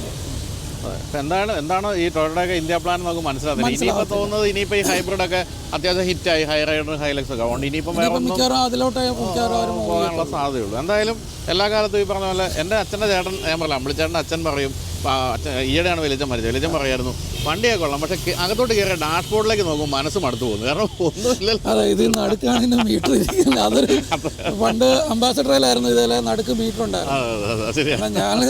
ഞാൻ ഡ്രൈവിംഗ് പഠിക്കുന്നത് സൂപ്പർ 10 എന്ന് പറഞ്ഞ സ്റ്റാൻഡേർഡിൻ്റെ ഒരു കാർ ഞങ്ങൾക്ക് ഉണ്ടായിരുന്നു. അതൊരു വണ്ടി ഉണ്ടായിരുന്നു, അതിൽ ഇതുപോലെ നടുക്കായിരുന്നു. പിന്നെ ഞങ്ങളത് പണിത് ഫ്രണ്ടിലാക്കി. ഇത് നടക്കുള്ളത് വാങ്ങിക്കുകയും ചെയ്തല്ലേ? അങ്ങനെയുള്ള പിന്നെ AC ഒക്കെ നല്ല AC ആണ്, അങ്ങനെയുള്ള പ്രശ്നങ്ങളെല്ലാം എല്ലാം വേറെ പ്രശ്നങ്ങളൊന്നുമില്ല. Mechanically it's all good vehicle. അപ്പോൾ എന്തായാലും സന്തോഷം രാവിലെ കണ്ടതിൽ. ഒരുപാട് സന്തോഷമുണ്ട് ഇങ്ങനെ വഴിയിലേക്ക് പിടിച്ചു നിർത്തി കാണാൻ വെച്ച്. അപ്പോൾ വീണ്ടും നമ്മൾ കാണും, പുതിയൊരു വണ്ടിയായിട്ട് വീണ്ടും കാണുന്നവരെ bye. Thank you very much.